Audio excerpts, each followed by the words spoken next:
ज्ञानतिमिरान्धस्य ज्ञानाञ्जनशलाकया चक्षुरुन्मीलितं येन तस्मै श्रीगुरवे नमः। मूकं करोति वाचालं पङ्गुं लङ्घयते गिरिं यत्कृपातमहं वन्दे श्रीगुरुं दीनतारिणं। श्रीचैतन्यमनोभीष्टं स्थापितं येन भूतले स्वयं रूपकदा मह्यं ददाति स्वपदान्तिकं। वन्देऽहं श्रीगुरोर्श्रीयुतपदकमलं श्रीगुरोर्नवैष्णवांश्च श्रीरूपं साग्रजातं सागणरघुनाथान्वितं तं सजीवं साद्वैतं सावधूतं परिजनसहितं कृष्णचैतन्यदेवं श्रीराधाकृष्णपादान् सागणललिता श्रीविशाखान्वितांश्च। नमो ॐ विष्णुपादाय कृष्णप्रेष्ठाय भूतले श्रीमते भक्तिवेदांत स्वामिनिति नामिने नमस्ते सारस्वते देवे गौरवाणी प्रचारिणे निर्विशेष शून्यवादी पश्चाच्च देशतारिणे। नमो महावदन्याय कृष्ण प्रेम प्रदायते कृष्णाय कृष्ण चैतन्य नाम्ने गौरत्विषे नमः। पंचतत्वात्मकं कृष्णं भक्तरूपस्वरूपकं भक्तावतारं भक्ताख्यं नमामि भक्तशक्तिकम्। అపూర్వ కృష్ణ భక్తుల కథలు అనే ఈ అద్భుతమైన శనివారం కథాశ్రవణానికి భక్తులందరికీ ప్రేమపూర్వకమైన ఆహ్వానం, హృదయపూర్వకమైన ఆహ్వానం, భక్తిపూర్వకమైన ఆహ్వానం. ఈ అపూర్వ కృష్ణ భక్తుల కథలు అనే శీర్షిక కింద మనం చైతన్య మహాప్రభుల వారి కథను మనం వింటూ వస్తున్నాము. ఇప్పుడు మనం 27వ భాగంలోకి ప్రవేశిస్తున్నాము. అద్భుతంగా సాగుతున్నటువంటి ఈ చైతన్య చరితామృత సింధు, చైతన్య చరితామృత ప్రవాహం, అమృత ప్రవాహము మన ఆత్మలను మనకు ఆత్మానందం కలిగిస్తుంది, అవధి లేనటువంటి అనుభూతిని మనకు కలిగిస్తున్నది, కలిగించబోతున్నది దివ్యమైన కథ.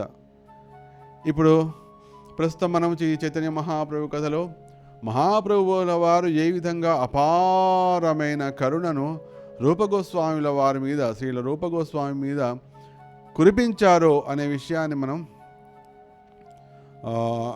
కొద్దిగా గత భాగంలో విన్నాము. ఇప్పుడు కాస్త విస్తారంగా విందాం.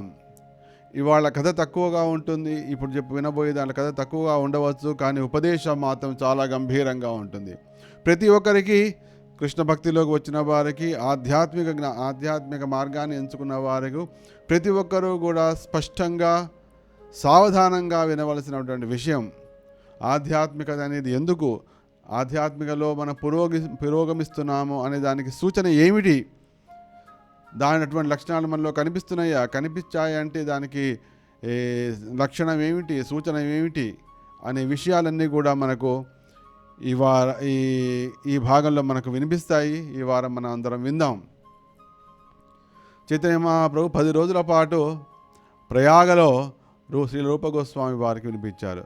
తర్వాత శ్రీ చైతన్య మహాప్రభుల వారి సందేశాన్ని, ఆయన స్థాపించినటువంటి నామ సంకీర్తన ఉద్యమాన్ని, శ్రీ చైతన్య మనోభీష్టం స్థాపితం ఏన భూతలే స్వయం రూపకదా మహ్యం దదాతి స్వపదాంతికం అని అంటాం. ఎవరైతే చైతన్య మహాప్రభు యొక్క సందేశాన్ని, ఆయన సంకల్పాన్ని ద్వారా ఈ జగత్తులో హరినామ సంకీర్తనోద్యమాన్ని ప్రారంభించారో, మహాప్రభులకు ప్రియాన్ని కూర్చడం కోసము, అటువంటి శ్రీ రూపగోస్వామి వారు తమ పాదపద్మాశ్రయాన్ని నాకు ఎప్పుడు ఇస్తారు అని ప్రతి భక్తుడు కూడా ప్రార్థిస్తుంటాడు, ప్రార్థించాలి. ఎప్పుడైతే మహాప్రభువులు బృందావనానికి వెళ్ళారు, బృందావనంలో అన్ని దర్శనం చేసుకుని వెనక్కి వస్తూ మళ్ళీ ప్రయాగలో వచ్చారు. సంక్రాంతి సమయానికి వచ్చారు. అక్కడ 10 రోజులు ప్రత్యేకంగా రూపగోస్వామి వారికి ఆయనకి సందేశాన్ని ఇచ్చారు, భక్తి రహస్యాన్ని తెలియజేశారు. అది కూడా ఏంటంటే ఆయన ఏమన్నారంటే, భక్తి అనేది భక్తి సాగరం లాంటిది, దానికి పారావారము, దానికి పొడుగు వెడల్పులు మనం చెప్పలేము, సముద్రానికి పొడుగు వెడల్పులు చెప్పలేము. అదేవిధంగా భక్తి సాగరానికి కూడా పొడుగు వెడల్పులు చెప్పలేము. అంత విశాలంగా ఉంటుంది, అంత లోతుగా కూడా ఉంటుంది. దానిలో ఒక కణిక మాత్రమైన చాలు మనిషిని, లోకాన్ని ఉద్ధరించడానికి, వారికి సంపూర్ణమైనటువంటి ఆత్మానందాన్ని, ఆత్మసంతృప్తిని, ఆత్మోద్ధారాన్ని కలిగించడానికి దానిలో ఆ అపారమైన అమృత నిధిలో బిందువైన చాలు అని చెప్పారు. అయితే ఈ శ్రీ రూపగోస్వామి వారి గురించినటువంటి ఒక అపురూపమైనటువంటి శ్లోకాన్ని కృష్ణదాస కవిరాజ గోస్వామి మనకు తెలియజేస్తున్నాను. యప్రాగేవ ప్రియగుణగణైర్గాఢబంధోపి ముక్తో గేహాధ్యాసాద్రస ఇవ పరో మూర్త ఏవాప్యమూర్తః ప్రేమాలాపై దృఢతర పరిష్వంగరంగై ప్రయాగే తం శ్రీరూపం సమమనుపమేనానుజగ్రాహదేవః. చాలా అద్భుతమైన శ్లోకం. చైతన్య చరితామృతం అంటే చైతన్య చరితము అనేది ఒక అమృతం లాంటిది. ఆ చైతన్య చరితామృతము ఎంతటి అద్భుతమైనది, ఎంతటి ఆస్వాదనీయమైనది, ఎంతటి శక్తి ప్రదాయకమైనది, మనలో భక్తిని ఉద్దీపింపజేసేది, మనలో ఉన్నటువంటి భక్తిని అనేక రెట్లు మనలో వృద్ధి చేసేదే చైతన్య చరితామృతం. చూడండి, రూపగోస్వామి గారి గురించి వర్ణిస్తున్నారు కృష్ణదాస గోస్వామి. యప్రాగేవ ప్రియ గుణగణైర్గాఢబంధోపి ముక్తో. చైతన్య మహాప్రభు గురించి రూపగోస్వామి వారు మొట్టమొదలు ఆ గుణగణాలను తీవ్రంగా విన్నారట, గాఢంగా విన్నారు, పూర్తి శ్రద్ధతో విన్నారు. యప్రాగేవ ప్రియ గుణగణైర్గాఢబంధోపి ముక్తో. చైతన్య మహాప్రభుల వారి దివ్య గుణగణాలచే గాఢంగా అనురక్తులయ్యారు. విని విని విని విని విని అనురక్తులయ్యారు. అప్పుడు ఆయనకు ముక్తి కలిగింది. దేని నుంచి? సంసార విముక్తి, గృహం నుంచి విముక్తి, తన కార్యాల నుండి విముక్తి ఆయనకు అప్పుడు కలిగింది. యప్రాగేవ ప్రియ గుణగణైర్గాఢబంధోపి ముక్తో గేహాధ్యాసాద్రస ఇవ పరో మూర్త ఏవాప్యమూర్తః. అప్పుడు ఆయన ఆ కుటుంబ జీవనం నుంచి, తన చేసే కార్యక్రమాల నుంచి, వాటి నుంచి బయటపడ్డారు. ప్రేమాలాపై దృఢతర పరిష్వంగరంగై ప్రయాగే.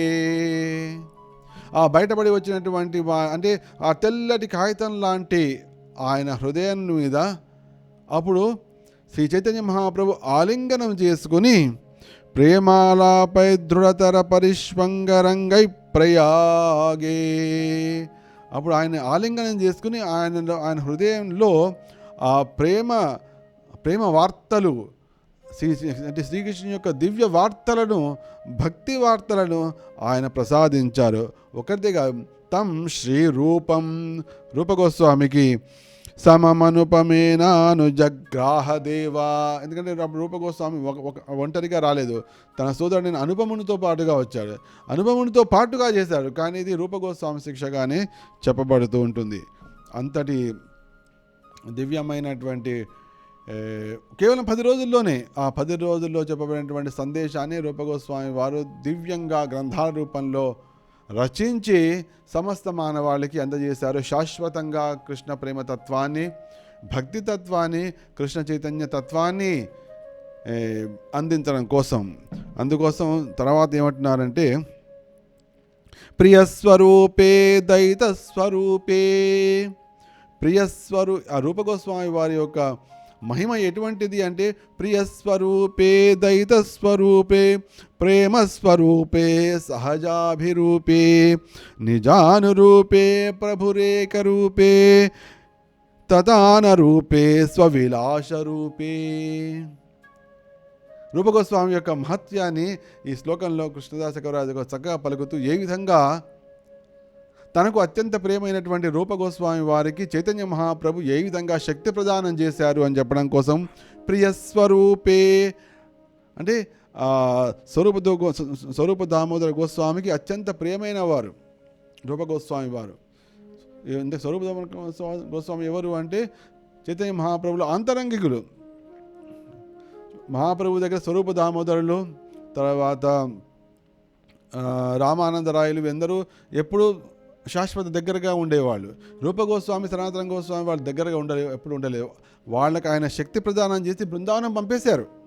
ఎందుకంటే అక్కడ అనేకమైన కార్యాలు చేయాలి, అక్కడ లుప్తమైనటువంటి తీర్థక్షేత్రాలను వెల్లడి చేయాలి, గ్రంథ రచన చేయాలి, తర్వాత భాగవత సంప్రదాయాన్ని నెలకొల్పాలి, చైతన్య సంప్రదాయాన్ని నెలకొల్పాలి. అందుకోసం వాళ్ళని పంపించారు. అయితే మహాప్రభు దగ్గర లేకపోయినప్పటికీ కూడా మహాప్రభు చేత సంపూర్ణమైనటువంటి శక్తి ప్రదానం పొందిన వారిగా రూపగోస్వామి వారి పట్ల స్వరూప దామోదరునికి అత్యంత ప్రియంగా ఉండడం కోసం ప్రియస్వరూపే దయిత స్వరూపే, దయిత అంటే అత్యంత ప్రీతిపాత్రుని. మనకి ఎవరైనా వ్యక్తి అత్యంత ప్రీతిపాత్రు, ఆత్మతో సమాన, ప్రాణంతో సమానంగా అయినప్పుడు దయిత అని పిలుస్తాం. దయిత స్వరూపే, ఈ రూపగోస్వామి వారు చైతన్య మహాప్రభువుకి ప్రాణ సమానులు. దయిత స్వరూపే, ప్రేమస్వరూపే, ప్రేమస్వరూపం అంటే శ్రీ చైతన్య మహాప్రభువులో అంటే ప్రేమ స్వరూపులు. ఆ ప్రేమ తన స్వరూపాన్ని ఆయనకు ప్రసాదించారు. ప్రేమస్వరూపే సహజాభిరూపే, ఆయన చూడడానికి కూడా చాలా సుందరంగా ఉండేవారట. అంటే ఆ రూపమే, అందమే రూపు దాల్స్తే ఏ విధంగా ఉంటుంది అన్నట్టుగా సహజాభిరూపే నిజానురూపే, నిజానురూపే. నిజానురూపే అంటే చైతన్య మహాప్రభువుల వారు ఏదైతే చెప్పారో ఆ నియమాలను ఖచ్చితంగా పాటించేవాడు. నిజ అనురూపే అంటే అనుసరించి, ఆయన ఈ విధంగా చెప్తే ఆయన ఆ విధంగా చేశారు. నిజానురూపే ప్రభురేకరూపే అంటే ఆ విధంగా ఆయన మమేకమైపోయారు. అంటే ఆయన రూపమే ఆయనకు సంప్రాప్తించింది. తదేక రూపే, ఆయన చైతన్య మహాప్రభుని తలుస్తూ, ఆయన చెప్పింది పలుకుతూ, ఆయన చెప్పింది రాస్తూ, ఆయన చెప్పింది తెలియజేస్తూ ఆయన చైతన్య మహాప్రభువుకు రూపంలాగా వచ్చేసింట. ప్రభురేక రూపే తతాన, అటువంటి రూపగోస్వామికి స్వవిలాస రూపే, తన స్వయం ఉన్నటువంటి శ్రీకృష్ణ భగవాన్ యొక్క లీలలను వర్ణించేటువంటి ఆ రూపగోస్వామికి చైతన్య మహాప్రభు దివ్యమైనటువంటి భక్తి ప్రదానం చేసినారు అని కృష్ణదాస గౌరవ గోస్వామి అత్యంత రమణీయంగా, అత్యంత మనోహరంగా, అత్యంత భావగర్భితంగా ఆయన రూపగోస్వామి వారిని వర్ణిస్తున్నారు. ఆ విధంగా ఎంతో చైతన్య మహాప్రభుకు అత్యంత ప్రీతిపాత్రైనటువంటి రూపగోస్వామి వారి నిజంగా ప్రీతిపాత్రులు అని ఎట్లా తెలుస్తుంది మనకు అంటే, ఆయన వెనక్కి వచ్చే తర్వాత ఆ విధంగా ప్రయాగలో ఆయన అది చేయడం జరిగింది. రూపగోస్వామిని పంపించారు. తర్వాత సనాతనుని కూడా అదే ఆ విధంగానే ఆయనకు వారణాసిలో దీక్ష దానికి ఆయనకు సందేశం ఇవ్వబోతున్నారు. ఆ విధంగా వారిద్దరిని బృందావనం పంపేసి చాలా మహత్తరమైన కార్యాన్ని వారిద్దరికి అప్పచెప్పారు. ఆయన కార్యం చేసి తన దగ్గర ఉంచుకోకుండా పంపేశారు. కానీ వారి మీదే మనస్సు ఉండేది చైతన్య మహాప్రభువుకి. ఎంతవరకు అంటే ఎవరైతే బృందావనం నుంచి రాగానే మొట్టమొదలు ఆయన రూప సనాతనల గురించి అడిగారు. వారు ఏ విధంగా ఉన్నారు, వారి సన్యాస దీక్ష చక్కగా సాగుతోందా, వారు ఏం తింటున్నారు, ఏం కార్యాలు చేస్తున్నారు, ఏ విధంగా వారి వ్యవహారం ఉంది అని ప్రతి ఒక్కరిని అడిగేవారు. వారి యోగక్షేమాలను కనుక్కుంటూ ఉండేవారు. దీన్ని బట్టి తెలుస్తుంది మొట్టమొదటి అడిగేది ఆ రూప సనాతన సోదరుల గురించే మహాప్రభు అడుగుతుండేవారు. వారు ఏ విధంగా ఉన్నారు, వారి సన్యాస జీవనం ఎలా సాగుతోంది, వాళ్ళు ఏం తింటున్నారు, వాళ్ళ కార్యాలను ఏమిటి, ప్రతి వచ్చిన వాళ్ళని అడిగేవారు. విన్న తర్వాత ఆయన వాళ్ళు బాగున్నారు, వారు ఆనందంగా ఉన్నారు, ప్రచారం చక్కగా సాగుతోంది అని వాళ్ళు వైరాగ్య మూర్తులు అని విన్నప్పుడు మహాప్రభువు చాలా ఆనందం కలిగేది. వాళ్ళు ఏమన్నారంటే, ఆహా రూపసనాతన గురించి చెప్పేది ఏముందండి, వారి వైరాగ్యమూర్తులు, వారికి ఒక కుటీరం అంటూ లేదు, వాడు బృందావనంలో ఎక్కడ కుటీరం లేనే లేదు. వారు ఎప్పుడు చెట్ల కింద మాత్రమే ఉంటారండి. అది కూడా ఒకే చెట్టు కింద కాదు, ఆ చెట్టు పట్ల అనురక్తి కలుగుతుందేమో అని ప్రతి రాత్రి చెట్లు మార్చేస్తూనే ఉంటారు వారు. ఇవాళ ఈ చెట్టు కింద ఉంటే వచ్చే మొన్నాడు ఇంకో చెట్టు కింద ఈ విధంగా వాళ్ళు చెట్లు అంటే ఏమాత్రము అనురక్తి లేకుండా, ఏమాత్రము తమది అనే భావం లేకుండా వాళ్ళు ఆ విధంగా గడిపేస్తున్నారండి. వారు తినేది కేవలము మధుగరి చేసి వచ్చినటువంటి రొట్టెలు, అవి ఎండిపోయి ఉండేవి. ఆ ఎండిపోయిన వాటిని వాళ్ళు తింటుంటారు. తర్వాత వేయించినటువంటి బఠానీలను వాటిని మాత్రమే తింటూ వాళ్ళు కృష్ణనామాన్ని పలుకుతుంటారు, కృష్ణ కథలను చర్చిస్తుంటారు, తర్వాత రాస్తూ ఉంటారండి. వారు దాదాపు 24 గంటలు ఆ కృష్ణ భక్తి భావనలోనే, ఆ కృష్ణ సేవలోనే కృష్ణదేవులోనే గడుపుతూ ఉంటారు. వారు కేవలం గంటన్నర మాత్రమే నిద్రపోతారు. ఒక్కోసారి ఆ పడుకోవడం కూడా కాకుండా వాళ్ళు నామ సంకీర్తనం చేయడము, లేకపోతే కృష్ణ రచనలు చేయడము, ఒక్కోసారి వారు భక్తి గ్రంథాలు రచిస్తూ ఉంటారు, ఒకసారి మహాప్రభు గురించి చర్చ చేస్తుంటారు. ఈ విధంగా నిరంతరము ఆ కృష్ణ చిత్తంలో ఉన్నారు. అయినా శ్రీ చైతన్య మహాప్రభు మీ అనుగ్రహం పొందిన వారికి ఇంకా వాళ్ళ భక్తిలో ఏమైనా లోటు వస్తుందా, ఏమైనా మార్పు వస్తుందా, ఎటు వస్తుంది?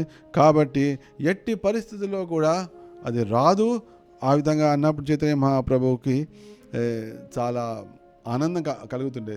ఆ మాటలు వినడం కోసం ఆయన ఎవరొస్తే చాలా బృందావనం నుంచి వాళ్ళని అడిగేవాళ్ళు. దాదాపు అందరూ కూడా ఈ విషయమే చెప్పేవారు. అందుకోసం రూపగోస్వామి గారు ఉన్నారు, నేను ఇది ఈ విధంగా రచనలు చేయగలుగుతున్నాను అంటే అది కేవలం చైతన్య మహాప్రభు యొక్క అపారమైన కరుణ ద్వారానే, ఆయన శక్తి ప్రదానం చేసే దానికోసం మహాప్రభు ద్వారా శక్తి ఆవేశం పొందారు ఆయన. ఆ శక్తి ఆవేశం ద్వారానే నేను రాయగలుగుతున్నాను అని చెప్పి చైతన్య మహాప్రభు పట్ల కృతజ్ఞతను వెలిపిస్తూ రూపగోస్వామి వారు పలుకుతుండేవారు. ఇక మనం కథలోకి వచ్చిన ఇవాల్టి చర్చలోకి వస్తే మహాప్రభు చెప్పినటువంటి సందేశం రూపగోస్వామి వారిలో కొంత భాగాన్ని చర్చిద్దాం. చాలా గంభీరమైనది, సాగరం లాంటిది. దాని రూపగోస్వామి వారితో చైతన్య మహాప్రభు అన్నారు, భక్తి అనేది అపారమైనటువంటిది, దానిలో ఉన్నటువంటి విశేషాన్ని సూత్రప్రాయంగా మాత్రమే నేను వర్ణిస్తాను. ఎందుకంటే దాన్ని ఎవరు వర్ణించలేరు. అది పొడవు వెడల్పులు తెలియనటువంటి మహాసాగరం లాంటిది, దాని లోతు కూడా ఎవరికి తెలియదు. కాబట్టి సూత్రప్రాయంగా భక్తి రస రక్షణ సూత్రప్రాయంగా మాత్రమే నేను చెబుతాను అని చెప్పి మహాప్రభు కథ ఆ సందేశాన్ని ప్రారంభించారు. సందేశం ఎక్కడి నుంచి ప్రారంభమైంది? బ్రహ్మాండ భ్రమితే కోన భాగ్యవాన జీవ గురుప్రకృష్ణ ప్రసాదే పాయ భక్తిరత బీజ.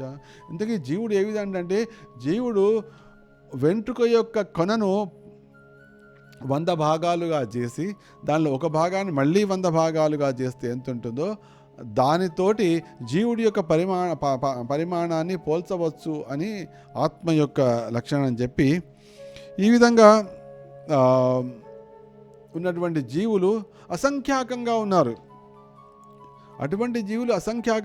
అటువంటి జీవుల్లో మనం కూడా కొన్ని జీవులం. అయితే మనం ఇప్పుడు మానవ శరీరంలో ఉన్నాము. అయితే ఈ అసంఖ్యాకమైన జీవుడికి అంత సూక్ష్మంగా ఉంటుంది కాబట్టి కంటికి కనపడు. కన్ను కూడా, కన్ను అంటే ఏమిటి? కన్ను అనేది ఒక స్థూల విషయము. అయితే కంటికి అగుపడనివి ఎన్నో ఉన్నాయి. దానిలో ఆత్మ అనేది ప్రఖ్యాతమైన, పరమాత్మ ప్రఖ్యాతమైన, అంతకు మించినట్టు సూక్ష్మమైన ఇంకా లేవు. అంతటి సూక్ష్మాతి సూక్ష్మమైనటువంటి ఆత్మను, పరమాత్మను చక్షువు ఏ విధంగా దర్శించగలుగుతుంది? కేవలము శాస్త్ర చక్షువు ద్వారా మాత్రమే మనము తెలుసుకోవలసి ఉంటుంది. అయితే ఆ విధంగా అసంఖ్యాకంగా ఉన్నటువంటి జీవులు వారు తమ కార్యాలు చేయడం కోసము, తమ అభిలాషలను నెరవేర్చుకోవడం కోసం వారికి 84 లక్షలటువంటి దేహాలు లభ్యమవుతున్నాయి. వీరేమో అసంఖ్యాకంగా ఉన్నారు జీవులు. తర్వాత సంఖ్యాపూర్వకంగా కొన్ని ఉన్నాయి రూపాలు, అవే 84 లక్షలు.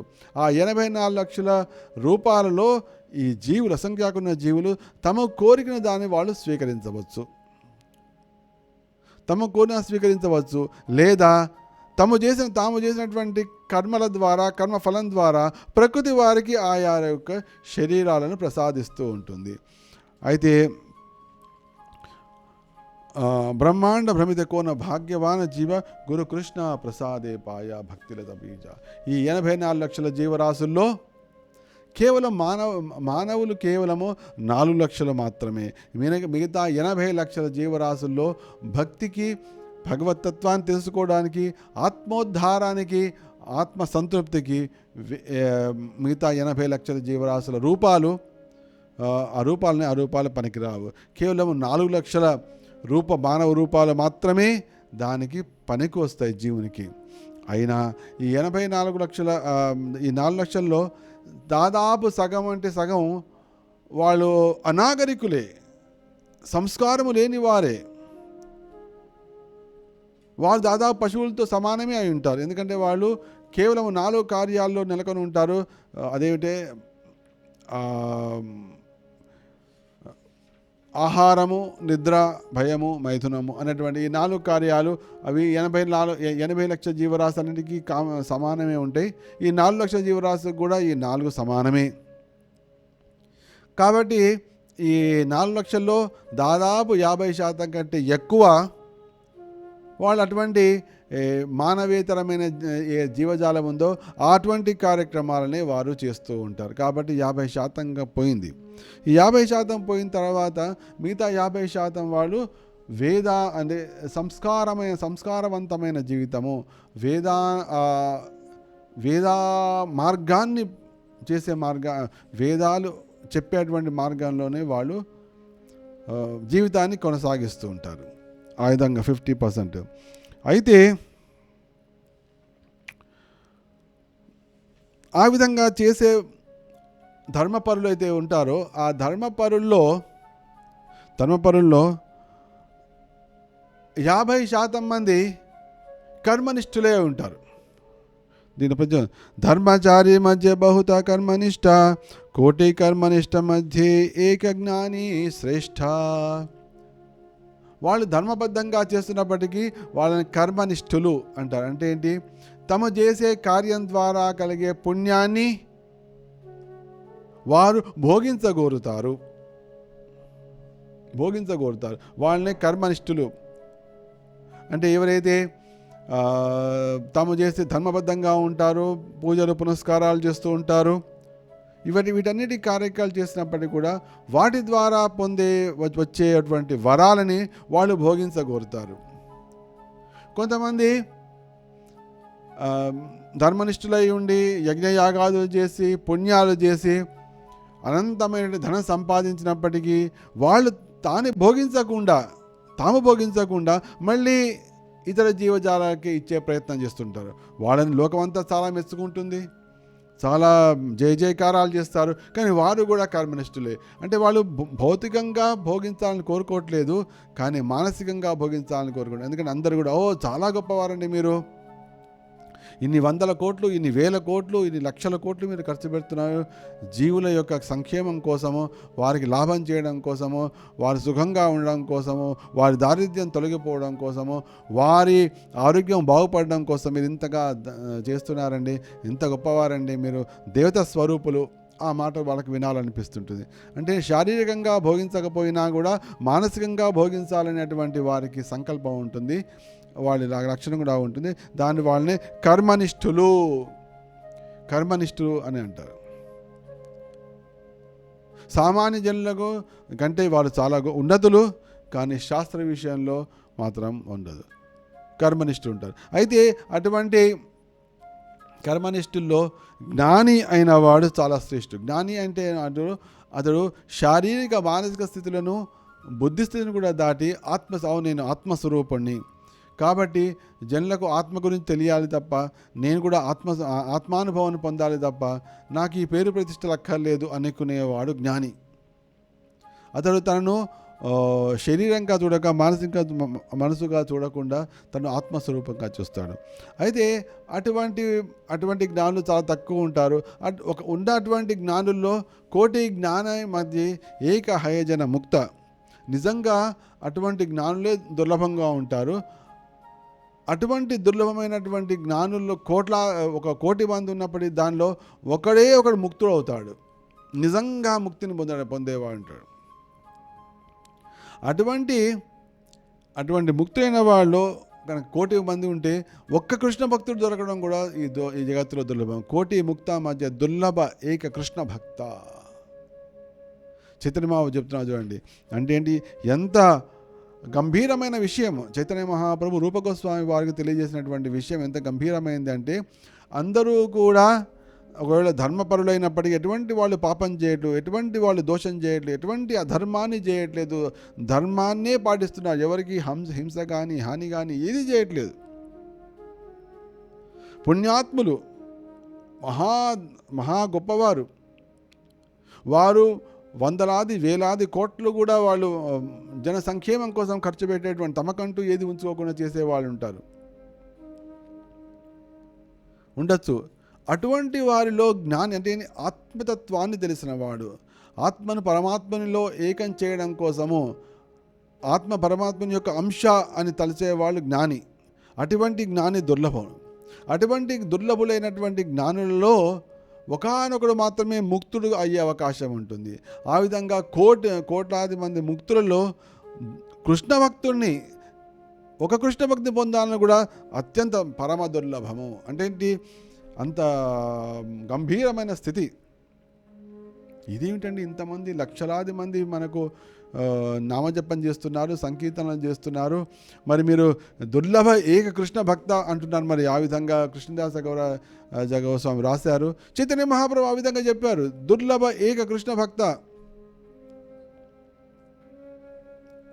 కోటి ముక్త మధ్య అంటే ఏంటి, ఆత్మస్వరూపాన్ని పొందినవాడే, ఆత్మతత్వాన్ని తెలుసుకున్నవాడే, తాను భగవద్దాసు అని ముక్తుడైపోయినటువంటి కోట్లాది మందిలో నేను ముక్తున్నయ్యాను అని తలిచే నిజంగా పొందిన వాళ్ళలో కూడా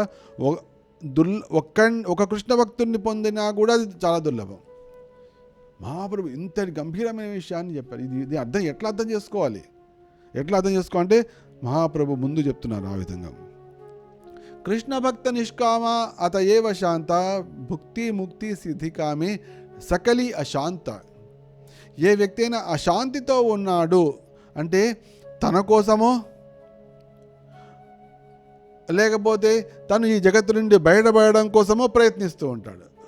ముక్తి అంటే ఈ జగత్తు అంటే జన్మ మృత్యు చక్రాల నుంచి బయటపడడం ముక్తి. ఆత్మస్థితికి వచ్చిన వాడు మాత్రమే దాని నుంచి బయటపడతాడు, మిగతా ఎవడు బయటపడే అవకాశమే లేదు. భుక్తి తన కోరింది పొందడం కోసము, భుక్తి ముక్తి సిద్ధి కామి సకలి అశాంత. సిద్ధి అంటే తను కోరింది తను పొందడం కోసము, తను ఎవరికైనా చెప్తే అది రావడం కోసం. వాళ్ళకి రకరకాల కొన్ని సిద్ధులు ఉంటాయి. ఆ సిద్ధుల ద్వారా ఆ సిద్ధగణము జనులకు ఆకర్షణీయులుగా అవుతూ ఉంటారు. భుక్తి ముక్తి సిద్ధి కామి సకలి అశాంత. కేవలం కృష్ణ భక్తులు మాత్రమే నిష్కామ అత ఏవ శాంత. అదేంటంటే మరి కృష్ణ భక్తులు కూడా, కృష్ణ భక్తి చేస్తున్న వాళ్ళు కూడా అశాంతిగా ఉంటారు కదండి.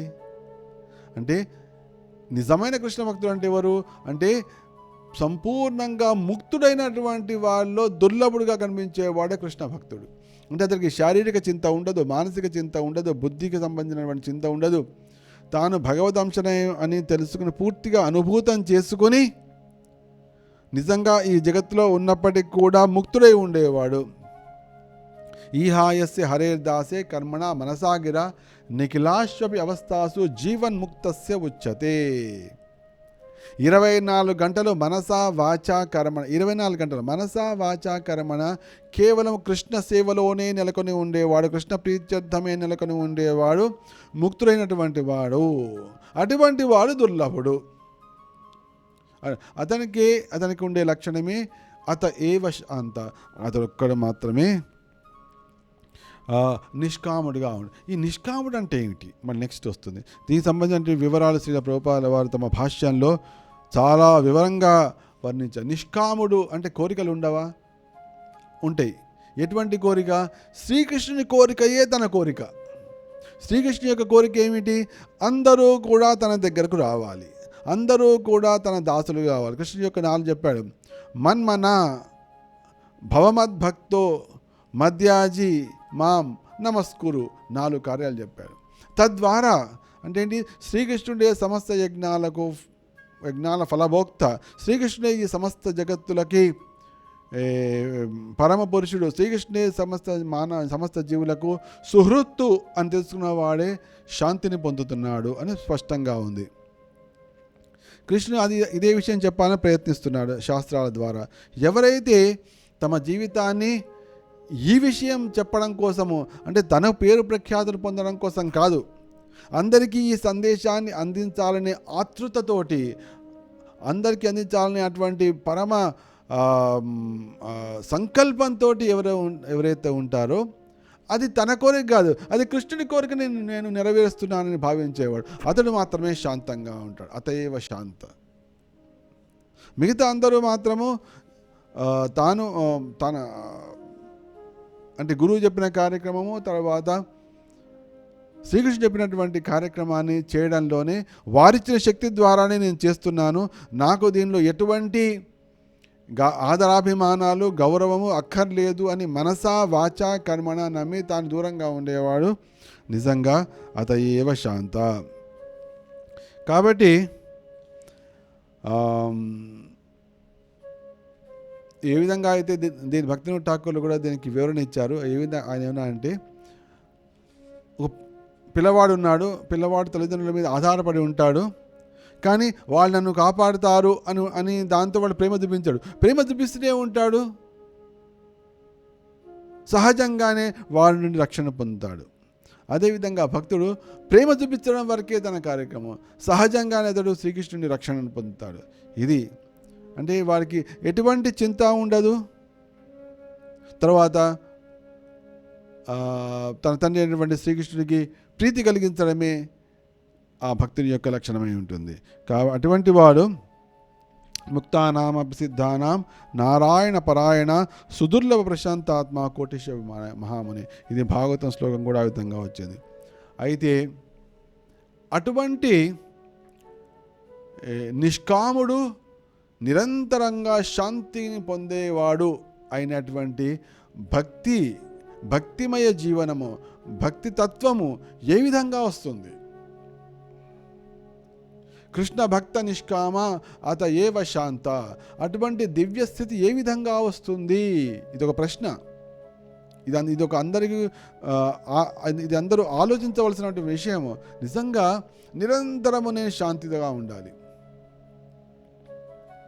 నా రక్షణ గురించినటువంటి చింత నాకు అనవసరము, నేను శ్రీకృష్ణ సేవలో సంపూర్ణంగా నెలకొని ఉన్నాను, నా రక్షణ శ్రీకృష్ణుడే పూర్తిగా చూసుకుంటాడు. ఏ విధంగా అయితే బాలుడు తన తల్లిదండ్రుల మీద కేవలం ప్రేమ చూపిస్తూ ఉంటాడు, అంతే.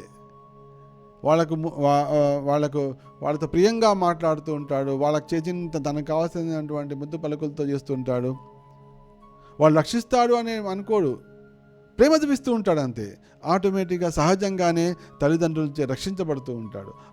ఆ విధమైనటువంటి భగవత్ ప్రేమ, ఆ విధమైనటువంటి భగవంతుడితో సంబంధం కావాలి అని. మరి అది ఏ విధంగా వస్తుంది? దానికి మహాప్రభు రూపగోస్వామి వారు చెప్తూ, బ్రహ్మాండ భ్రమితే కోన భాగ్యవాన జీవ గురుకృష్ణ ప్రసాదే పాయ భక్తిలత బీజ. ఆ భక్తిలత గురుకృష్ణ ప్రసాదము, ఆ గురుకృష్ణ ప్రసాదం ద్వారా హృదయంలో భక్తిలత బీజం అతనికి లభిస్తుంది. అంటే ఇది ప్రారంభం అన్నమాట. నిష్కాముడైనటువంటి భక్తుడు కావడానికి మొట్టమొదటి అడుగు ఏమిటంటే, హృదయంలో గురుకృష్ణుల కరుణ ద్వారా భక్తిలత బీజము సంప్రాప్తము కావడము అనే ప్రారంభం. నిత్యశుద్ధ కృష్ణ ప్రేమ సాధ్య కబునాయ శ్రవణాది శుద్ధ చిత్తే కరయ ఉదయ. ఆత్మస్థితికి వెళ్ళినప్పుడు ఆత్మ అనేది ఉంది, అయితే అది ఆత్మ అనేది భగవంతుని శ్రీకృష్ణుని యొక్క అంశ కాబట్టి కృష్ణ ప్రేమ నిద్రాణంగానే ఉంటుంది. కానీ ఎప్పుడైతే ఈ భక్తిరత బీజం లభిస్తుందో అప్పుడు ఆ నిద్రాణంగా ఉన్నటువంటి కృష్ణ ప్రేమ జాగృతం కావడం ప్రారంభిస్తుంది.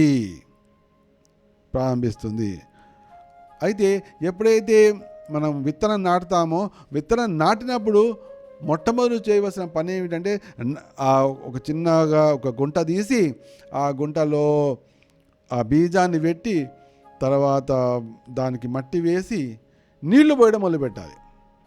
అది ప్రారంభం. అంటే ఏంటి? ఆ వృక్షము కానీ లత కానీ పెరగాలి అంటే మొట్టమొదలు దానికి చిన్న గుంట తీసి దానిలో బీజం పెట్టాలి, మట్టిని పూడ్చాలి, నీళ్లు పోయాలి. అదేవిధంగా ఈ గురుకృష్ణ ప్రసాదే పాయ భక్తిలత బీజ, ఆ భక్తిలత బీజం లభించగానే దాన్ని హృదయంలో నాటుకోవాలి. హృదయంలో నాటుకుని దానికి శ్రవణ కీర్తనములు అనేటువంటి జలసేవనం చేయాలి. సో అయితే కొంతమంది, అవునండి మేము శ్రవణ కీర్తన చేస్తూనే ఉంటామండి, ఇంకా మాకేం అక్కర్లేదా? దానికి ప్రభుపాల వారు భాష్యం రాస్తూ, కేవలం శ్రవణ కీర్తనములు చేయడం ద్వారా సామాన్యునికి, సాధకునికి ఆ భక్తిలత బీజం వృద్ధి చెందదు. ఆ భక్తి బీజం ద్వారా భక్తిలత ఉత్పన్నం కాదు. కాబట్టి అతడు భగవత్ సేవ కూడా చేయాలి. శ్రీ విగ్రహారాధన కూడా తప్పకుండా చేయాలి. దానికి సంబంధించినటువంటి చర్చ కూడా వస్తుంది. ఎప్పుడైతే ఆ విధంగా భగవంతుడితో సంబంధం పొందాలని కోరుకుంటుంటాడో అటువంటి వ్యక్తికి శ్రీకృష్ణుడు చక్కటి గురువును అతని దగ్గరికి పంపిస్తాడు. గురువుతోటి ఎప్పుడైతే ఆ శ్రవణ కీర్తనలు అనే అటువంటి జలసేవనం చేస్తుంటారో అప్పుడు దాని నుంచి ఒక మొక్క అంకురిస్తుంది. ఆ భక్తులతో బిగించి మొక్క అంకురిస్తుంది. ఆ మొక్క అనేది చెట్టులాగా ఉండదు. అయితే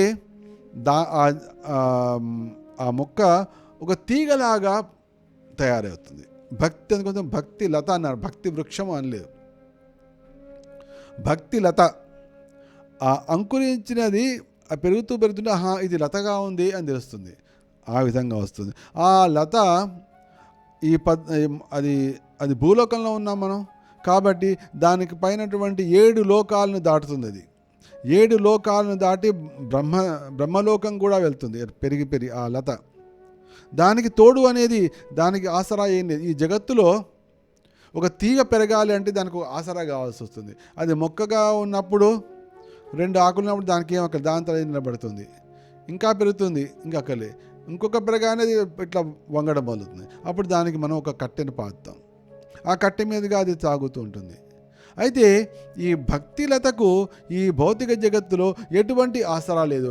అది తన స్వశక్తి మీదనే పెరగాల్సి వస్తుంది, తన ఆసరా మీదనే పెరగాల్సి వస్తుంది. కాబట్టి దీనికి వేరేది ఇంకొక మనం కట్టెబెడతామో భౌతికమైనది ఆధ్యాత్మికమైనటువంటి భక్తికి సపోర్ట్ ఇవ్వలేదు. తన స్వశక్తి మీదనే ఆ భక్తిలత పెరగాల్సి ఉంటుంది. అందుకని చాలా సావధానంగా ఉండాలి. శక్తి మొత్తం దాని వైపే. ఎందుకంటే ఈ జగత్తులో అంతే, దేని మీద అయితే మనము దృష్టిని పెడతామో ఆ కార్యక్రమం మాత్రమే నెరవేరుతుంది. సపోజ్ మన దృష్టి ఆరోగ్యం మీద పెట్టాం కానీ మన ఆరోగ్యం చక్కబడుతుంది. మనం ఎప్పుడైతే మన దృష్టిని మనస్సు మీద పెడతామో అప్పుడు మనస్సు ప్రశాంతం అవుతుంది. ఎప్పుడైతే మనం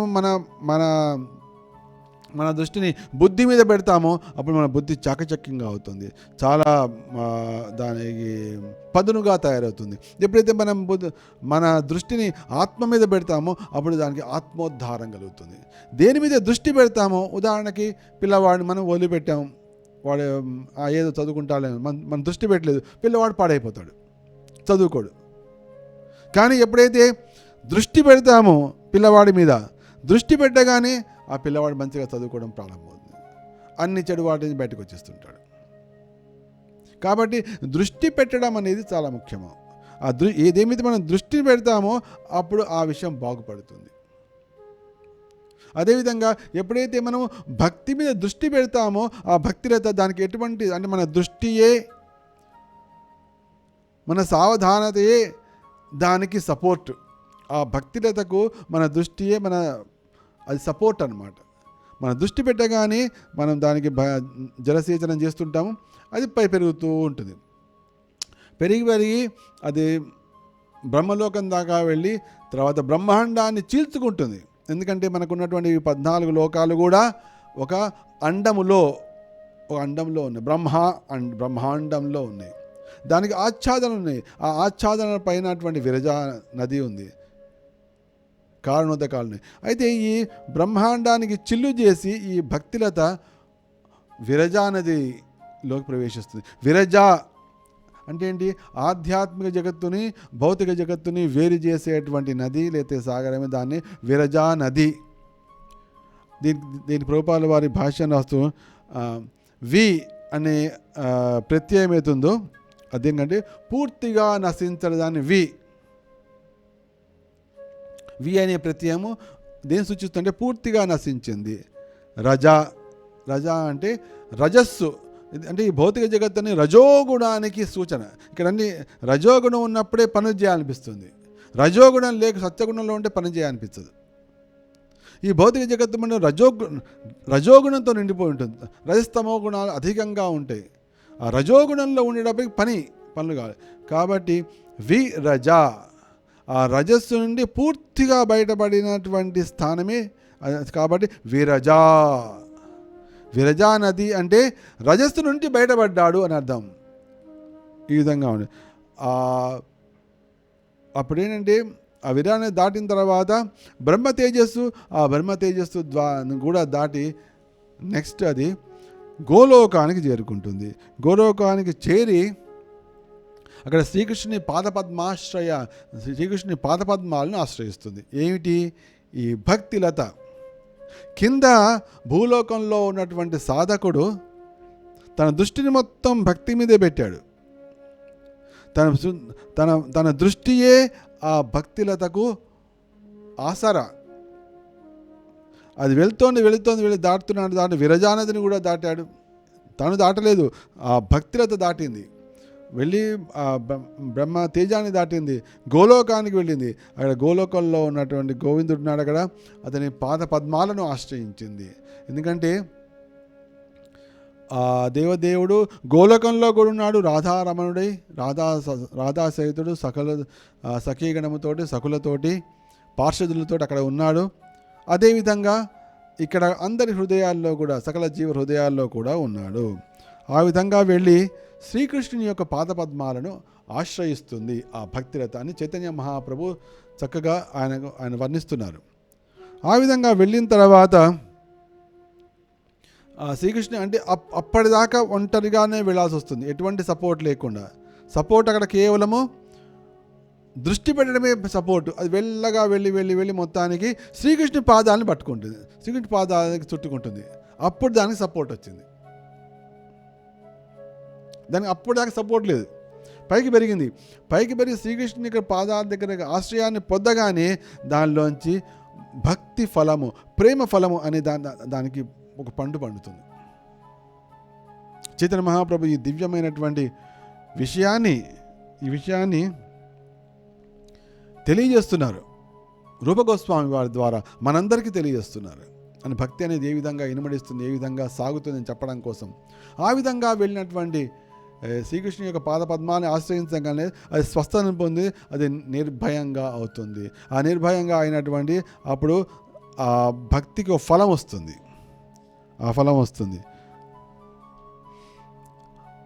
అయితే ఆ ఫలము గురించినటువంటి మాట చెప్పే ముందు అయితే ఎప్పుడైతే ఆ ఫలం వస్తుందో, ఫలం వచ్చేది గోలోకంలోనే, కానీ దాన్ని ఆస్వాదించేది భక్తుడు ఈ జగత్తులో. ఆ భక్తి ఫలాన్ని ఆస్వాదించడం మొదలు పెడతాడు. ఉండేది ఇక్కడే భూలోకంలో, కానీ గోలోకంలో వచ్చినటువంటి పండును అతడు ఆస్వాదించడం మొదలు పెడతాడు. అంటే ఏంటి? అతడు గోలోకవాసియే అవుతాడు. ఎందుకంటే ఆ భక్తి ఫలం వచ్చేసింది. ఆ భక్తి ఫలం వచ్చేప్పటికీ అతని నుండి ప్రేమ తప్ప ఇంకోటి దర్శనం ఇవ్వదు, అతని నుండి ప్రేమ తప్ప ఇంకోటి కనిపించదు. ఇక్కడ రజోగుణము కనిపించదు, తమో గుణము కనిపించే అవకాశమే లేదు. సత్వగుణానికి కూడా దాటి ఉంటాడు. ఎందుకంటే విరజానదిని ఆ భక్తులతో ఎప్పుడో దాటేసింది.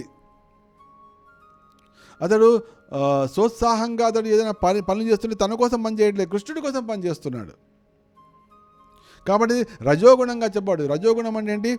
తన లాభం కోసము, తన వారి లాభం కోసము, తన యొక్క ప్రేయస్సు కోసము, లేకపోతే తన యొక్క ప్రేయ ప్రతిష్ఠ కోసం ఇతడు రజోగుణంలో ఎవరు నెలకొంటాడో అతడు ఈ భౌతిక జగత్తులోనే ఉన్నాడు అని అర్థం. ఇది కేవలం కృష్ణ ప్రీత్యర్థము, గురు ప్రీత్యర్థము అని ఎప్పుడైతే మనసావాచ కర్మణ ఉంటుందో అతడు విరజానదిని దాటినవాడే అవుతాడు. ఆ విధంగా అతడు ప్రేమ ఫలాన్ని ఆస్వాదిస్తాడు. అయితే ఇక్కడ ఒక విషయములో సావధానంగా ఉండాలి. ఆ తీగ గోలోకాన్ని చేరే లోపల వేరే కొన్ని అవాంతరాలు వచ్చే అవకాశం ఉంటుంది అని చైతన్య మహాప్రభు సాధన చేస్తూ. ఎందుకంటే ఎప్పుడైనా నువ్వు నీళ్లు పోస్తున్నప్పుడు దాని పక్కన వేరే మొలకలు కూడా వచ్చే అవకాశం ఉంటుంది. అంతేకాకుండా ఏదైనా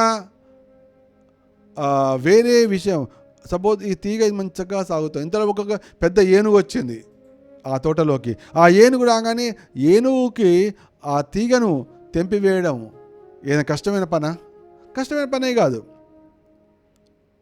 తీగను చిన్న పిల్లవాడైనా కూడా పెరిగివేయగలడు. అటువంటి ఒక పెద్ద ఏనుగే వచ్చింది అనుకోండి, ఆ తీగను సునాయాసంగా అనాయాసంగా అతి శీఘ్రంగా అది ఏనుగు అనేది పెద్ద పెద్ద చెట్లనే కూల్చేస్తుంది. ఇక తీగ ఎంత సులభంగా చేయగలుగుతుంది. కాబట్టి అటువంటి మత్తగజం నుంచి కూడా మనం ఆ చెట్టుని కాపాడుకో. అదేమిటంటే వైష్ణవ అపరాధము. వైష్ణవ అపరాధం అనేది మత్తగజం లాంటిది. భక్తి చేస్తున్నప్పుడు ఆ సమయంలో చాలా సావధానమై వైష్ణవుల పట్ల ఎటువంటి అపరాధం లేకుండా.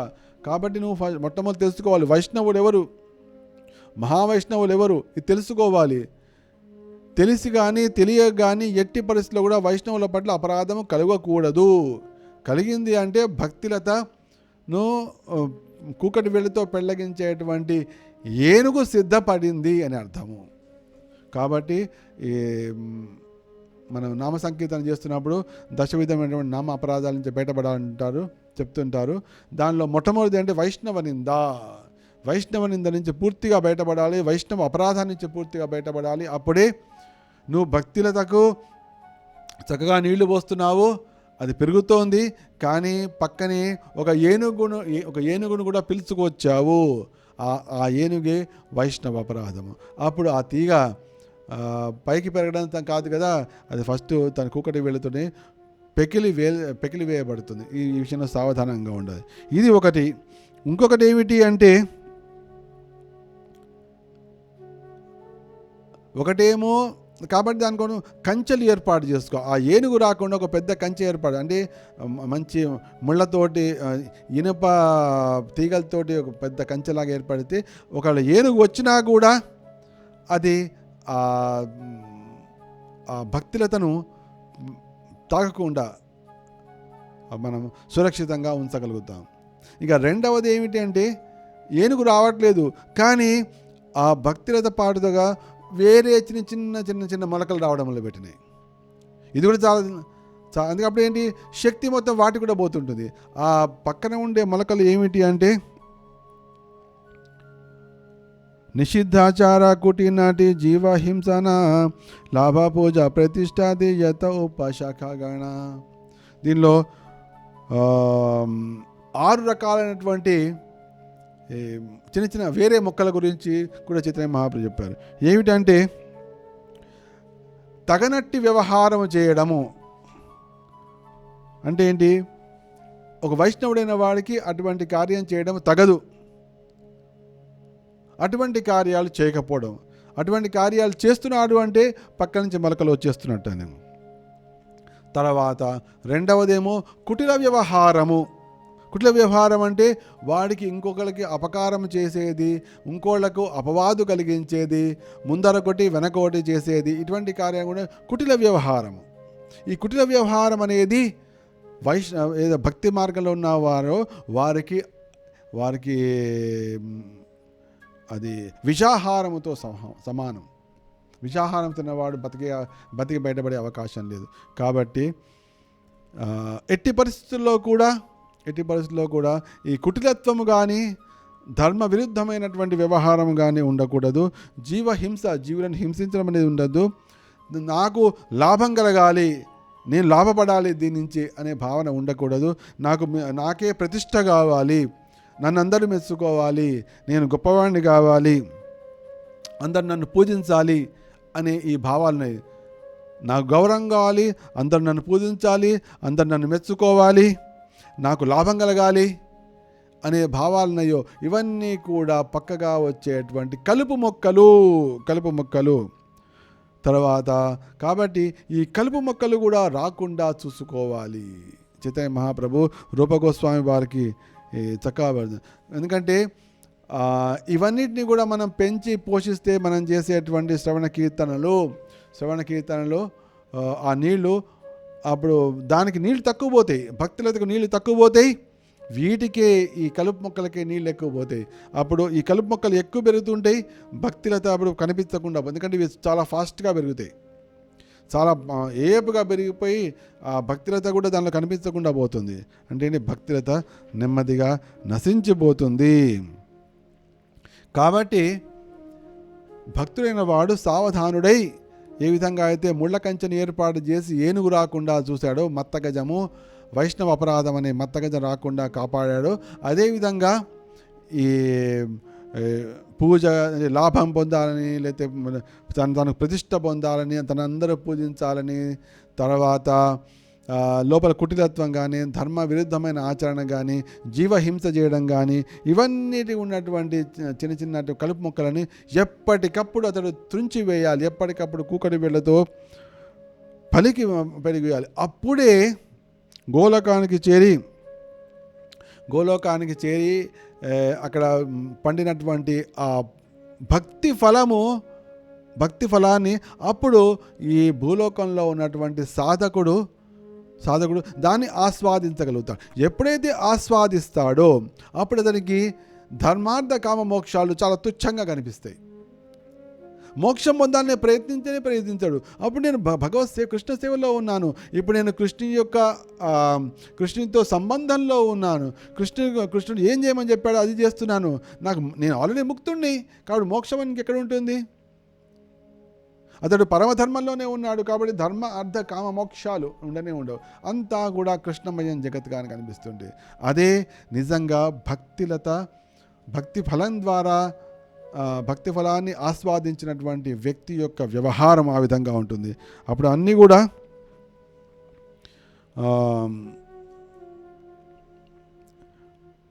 అప్పుడే అతను నిజమైనటువంటి భగవద్భక్తుడు అని అనిపించుకుంటాడు. అయితే ఆ విధంగా భక్తి ఫలాన్ని ఆస్వాదించాడు అనేది ఇతను భక్తి చేస్తున్నాడు, భక్తి ఫలం లభించింది, భక్తి ఫలాన్ని ఆస్వాదించాడు అనే దానికి మనకు ఎట్లా తెలుస్తుంది లక్షణం అని ఎవరైనా అనిపిస్తుంది. మీరు చెప్పారు ఇదంతా థియరీ నడుస్తోంది, సిద్ధాంతం నడుస్తోంది, కానీ అతడు చేస్తున్నటువంటి సేచనం ద్వారా అది పెరిగింది, భక్తి ఫలం లభించింది, అతడు ఆస్వాదించాడు అనడానికి గుర్తు ఏమిటి అని సందేహం వస్తుంది. మహాప్రభు ఏంటి చెప్తున్నాడు? అన్యాభిలాషిత శూన్యం జ్ఞానకర్మ అనావృతం అనుకూల్యేన కృష్ణానుశీలనం భక్తిరుత్తమ. ఎప్పుడైతే అతడు ఆ ప్రేమ ఫలాన్ని భక్తి ఫలాన్ని స్వీకరిస్తాడో అతని హృదయంలో ప్రేమ ఉత్పన్నమవుతుంది. ఆ ప్రేమ ఉత్పన్నమైన వాడి లక్షణాలు ఏమిటో నేను చెప్తున్నాను, విను రూప. ఓ శ్రీరూప విను. ఆ ఉత్తమమైనటువంటి ప్రేమ లక్షణాలు కలిగినటువంటి వ్యక్తి యొక్క స్వభావం ఏమిటి చెప్తా విను. అతను మొట్టమొదటిది ఏమిటి అంటే అన్యాభిలాషిత శూన్యం జ్ఞానకర్మాద్ అనావృతం అనుకూల్యేన కృష్ణానుశీలనం భక్తిరుత్తమా. అతడు ఉత్తమ భక్తిని ప్రదర్శిస్తూ ఉంటాడు. అన్యాభిలాషిత శూన్యం అంటే కృష్ణునికి ప్రీతిని కలిగించే అటువంటి అభిలాషకు అన్యమైన అభిలాష శూన్యంగా అతనికి ఉండదు. అదే అభిలాషలు ఉండవని కాదు, అన్య అభిలాషలు కృష్ణ ప్రీతికి అన్యమైన అభిలాషలు ఉండవు. కృష్ణ ప్రీతికి అన్యాభిలాషం అంత ఉండదు. అన్యాభిలాషిత శూన్యం. ఇది అతను ఉన్నటువంటి ఆ కృష్ణ ప్రేమ ఉత్పన్నమైనటువంటి ఆ ప్రేమ ఫలాన్ని ఆస్వాదించినటువంటి వ్యక్తి ద్వారా కనిపించేటువంటి లక్షణం.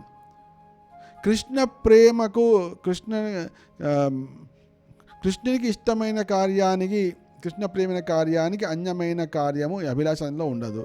జ్ఞానము కర్మ దాని కూడా దూరం ఉంటుంది. కర్మ అంటే దాన్ని అనుకున్నాం, వాళ్ళు కర్మనిష్ఠులు. తాను చేసే కర్మల ద్వారా తాను లాభ పొందాలని, తాను ప్రతిష్ట పొందాలని ఉంటుంది.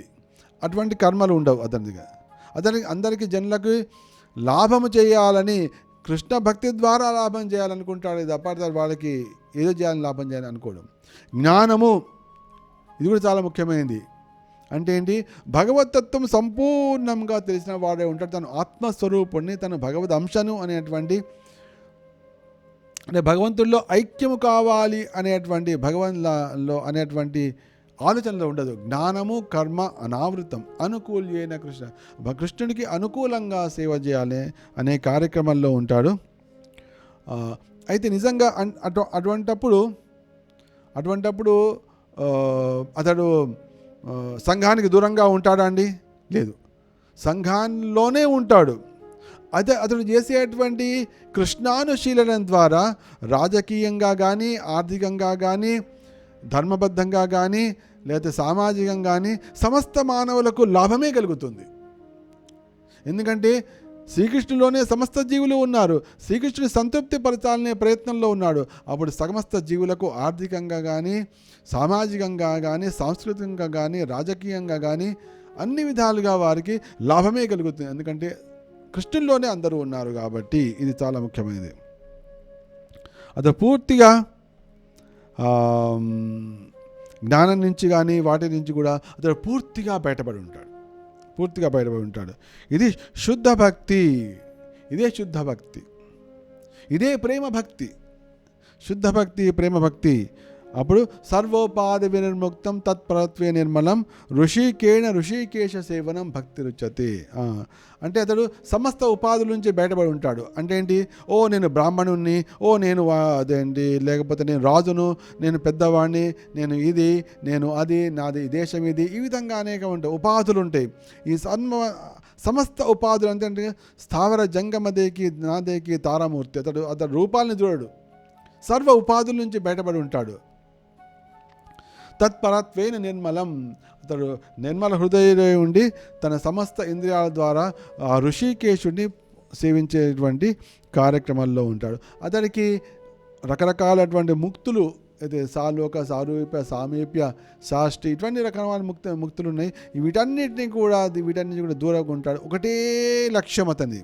ఏమిటి ఆ లక్ష్యము అంటే కృష్ణునికి ప్రీతిని కలిగించడము. మరి కృష్ణునికి ప్రీతిని కలిగించడం అంటే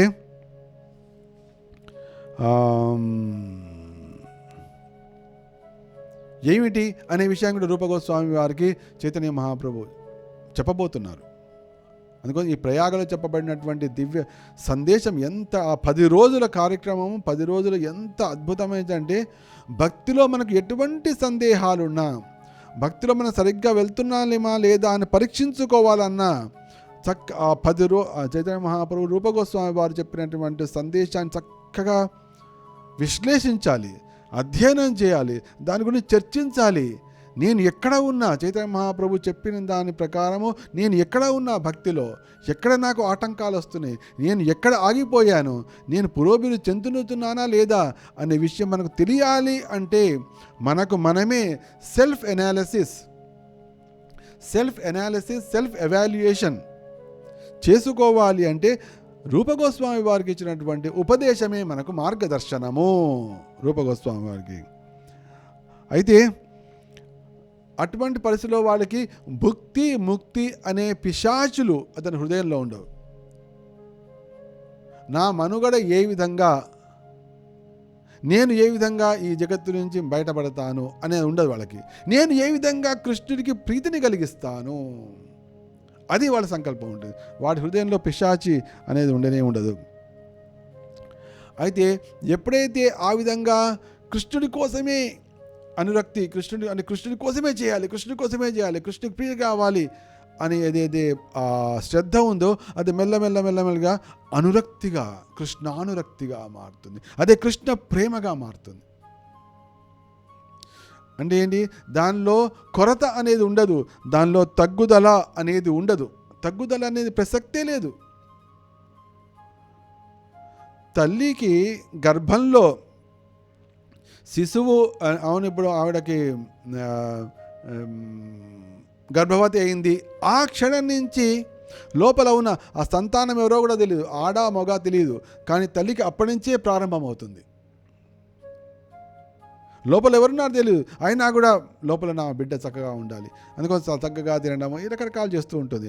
ఇక బయటికి వచ్చిన తర్వాత అది ఇప్పుడు గర్భవతి అవుతున్నా కొద్దీ ఆ గర్భం మీద ఆవిడకు ప్రేమ తగ్గిపోతుంది, అట్లా ఉంటుంది, ఉండదు, పెరుగుతూనే ఉంటుంది. అది పిల్లవాడు జన్మించిన మొదటి చూపు నుంచి తన జీవితం అయిపోయేంత వరకు ఆ పిల్లవాడి పట్ల తన ప్రేమ పెరుగుతూనే ఉంటుంది తప్ప తరగదు. ఇది మనం గుర్తుంచుకోవాలి. భగవద్భక్తిలో అంతే. సాధన భక్తితో మొదలుపెట్టింది, అది భగవత్ ప్రేమ వరకు వెళ్ళినప్పుడు అది నిరంతరం పెరుగుతూనే ఉంటుంది.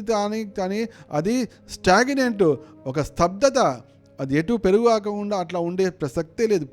ప్రేమ అంటే పెరగాలి, ప్రే అంటే పే, ప్రేమ అంటే పెరిగేదే ప్రేమ. తరిగేది ప్రేమ ఎట్లా అవుతుంది?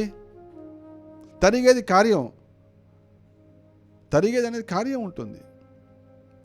ఎవరైనా ఉద్యోగం చేస్తే కొంతకాలానికి వాళ్ళు రిటైర్ అయిపోతారు, దాని మీద ప్రేమ పోతుంది వాళ్ళకి. కానీ పిల్లల పట్ల ప్రేమ ఎప్పటికీ ఉంటుంది, భార్య పట్ల ప్రేమ ఎప్పటికీ ఉంటుంది, ఇంటి పట్ల ప్రేమ ఎప్పటికీ ఉంటుంది. ఎందుకంటే తరిగేది కాదు.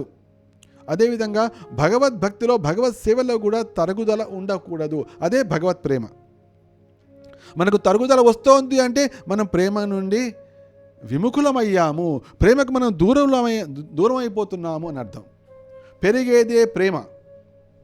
భగవత్ సేవలో మనకు ఆ సేవాభిలాష పెరిగిపోతోంది అంటే మనం భగవత్ ప్రేమలో ఉన్నామని దాని గుర్తు. అదే ఆ అనురక్తి, సేవానురక్తి, భగవద్భక్తి అనురక్తి పెరిగినందే, ఆ పెరిగిన దాన్నే భక్తి అని చెప్పారు చైతన్య మహాప్రభు. దాని గురించి దానికి చెప్పారన్నమాట, పేర్లు చెప్పాడు. దాని స్నేహము, మానము, ప్రణయము, రాగము, అనురాగము, భావము, మహాభావము అని ఈ విధంగా ఆ ప్రేమ పెరుగుతుంటుంది.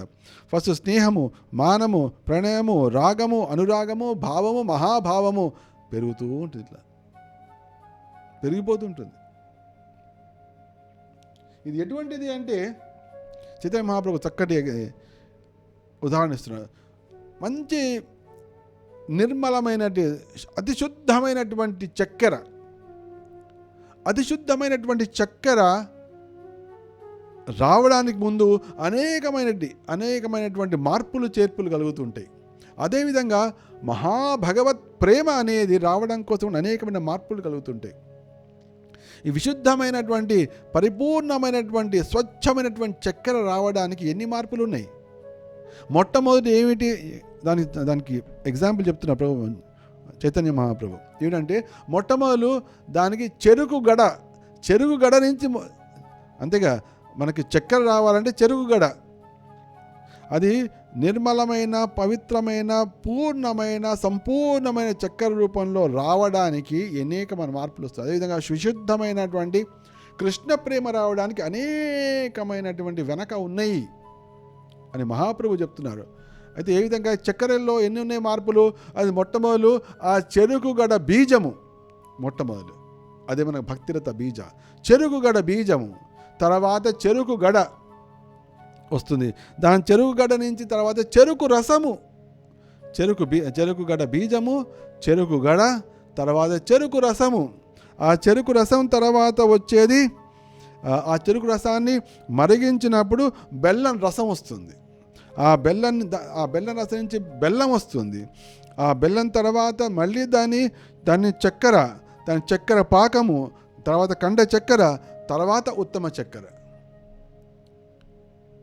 మహాప్రభు చెప్తున్నారు 500 సంవత్సరాల కిందట ఏ విధంగా అయితే ఉత్తమమైన చక్కెర రావడానికి ఎన్నున్నాయో, అదేవిధంగా ఉత్తమ ప్రేమ, కృష్ణ ప్రేమ రావడానికి ఎన్నో ఉన్నాయి నాయన. అన్నీగా అంటే కృష్ణ భక్తి రసం ఉందేదో అది స్థాయి భావము. స్థాయి భావం అంటే నిరంతర భగవత్ ప్రేమ, అంటే నిరంతరంగా కొనసాగేదే స్థాయి భావం. మనం ఏదైనా భగవత్ సేవ స్వీకరించామో అది నిరంతరము కొనసాగుతోంది అంటే మన స్థాయి భావంలో ఉన్నాం. కొంతకాలంగా విసుగొస్తోందండి అంటే స్థాయి భావం పోతోంది. మహాప్రభు దాని గురించి పలుకుతున్నాం, స్థాయి భావం ఇంపార్టెంట్. మనం ఏదైనా కార్యం చేసినప్పుడు మనకు దానిలో మీకు ఇందాకనే ఒక ఉపమానం చెప్పాను. పిల్లవాడి మీద ప్రేమ మీకు తగ్గిందా? ఎప్పుడైనా గర్భంలో ప్రవేశించినప్పటి నుంచి కలిగినటువంటి ప్రేమ అతనికి ఇప్పుడు 60 ఏళ్ళు వచ్చాయి, 70 ఏళ్ళు వచ్చాయి, అయినా కూడా పిల్లవాడి మీద ప్రేమ పోలేదు. అది స్థాయి భావము, అంటే నిరంతరంగా కొనసాగేదే స్థాయి భావం. ఆ స్థాయి భావంలోంచి వచ్చేదే విభావ అనుభావ. అందుకోసమే కోటి ముక్త మధ్య దుర్లభ ఏక కృష్ణ భక్త అని చెప్పడానికి కారణం ఇది. కృష్ణ అనగానే కృష్ణ భక్తులు అయిపోం, భక్తి ప్రారంభమైంది. చూసాక ఉత్తమ చక్కెర రావడానికి మొట్టమొదలేమో ఆ చెరుకు గడ బీజము, చెరుకు గడ, చెరుకు రసము, తర్వాత బెల్లం రసము, తర్వాత బెల్లము, తర్వాత దానిలోంచి చక్కెర, తర్వాత చక్కెర పాకము, తర్వాత కండ చక్కెర, దాని తర్వాత వచ్చేది ఉత్తమ చక్కెర. ఆ విధంగా మొదలుపెట్టినటువంటి కృష్ణ ప్రేమ అనేది సాగి సాగి స్థాయి భావం రావాలి. అంటే ఎప్పటికీ కొనసాగేదే స్థాయి భావము. తల్లికి పిల్లవాడి పట్ల ఉండేది స్థాయి భావ ప్రేమ, అది కొనసాగుతూనే ఉంటుంది. అదే చివరికి విభావము భావము రూపంలో వెళ్తుంది అని చెప్పి చైతన్య మహాప్రభు పలుకుతూ, ఇదే కృష్ణుడి పట్ల కలిగినప్పుడు అది 5 రూపాలను సంతరించుకుంటుంది. చైతన్య మహాప్రభు 5 రూపాలను సంతరించుకుంటుంది. అదే మొట్టమొదటి శాంతరసము, తర్వాత దాస్యరసము, సఖ్యరసము, వాత్సల్యరసము, వచ్చేది మధుర రసము. అంటే ఈ విధంగా మారి మారి మారి ఆ స్థాయి భావంలోకి వచ్చినప్పుడు, పరిపూర్ణత చెందినప్పుడు అన్నీ ఒకే రకంగా ఉండదు, దాంట్లో కూడా అన్ని రకరకాల వచ్చేస్తుంటాయి. 5 రకాలు శ్రీకృష్ణుడితోటి అని మహాప్రభు ఇంకా ఇట్లా లోపలికి వెళ్ళిపోతున్నారు. అట్లా ఆ భక్తిరస సాగరంలోకి వెళ్ళిపోయి ఇట్లా అందిస్తున్నారు. ఇది తెలిసిన వారు ఎంతటి ధన్యాత్ములు, ఎంతటి భాగ్యవంతులు, ఎంతటి ధన్యజీవులు వాళ్ళు. అహోభాగ్యం నందగోప వజౌకసం జన్మిత్రం పరమానందం పూర్ణం బ్రహ్మ సనాతనం. పరమభాగ్యం అది. అటువంటి దివ్య భాగాన్ని శ్రీ చైతన్య మహాప్రభు రూపగోస్వామి ద్వారా మనందరికీ అందించారు. కృష్ణదాస కవిరాజు గోస్వామి దాన్ని గ్రంథస్థం చేశారు. చైతన్య మహాప్రభు ఈ సందేశాన్ని శ్రీల ప్రభుపాదుల వారికి మనకు చైతన్య చరితామృతం అనే గ్రంథంలో భక్తి వేదాంత భాష్యం ద్వారా మనకు అందించారు. ఇప్పుడు మనకి తెలుగు భాషలో కూడా లభిస్తోంది. అందరూ చదవండి, అందరూ వినండి, అందరూ దాన్ని ఆచరణలో పెట్టండి. ఆ స్థాయి భావ ఏది ఉందో కృష్ణుడి పట్ల, ఆ స్థాయి భావం అంటే నిరంతరము కొనసాగాలి. ఏది పట్టినా నిరంతరము కొనసాగేటువంటి దానిలోకి రావాలి.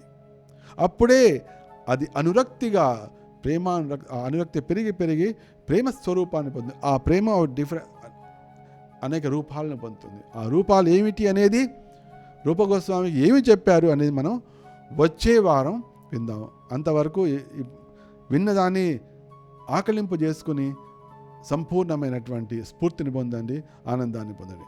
శ్రీమద్ భాగవతం గ్రంథరాజుకి జై, శ్రీ చైతన్య మహాప్రభుకి జై, శ్రీల రూప గోస్వామికి జై.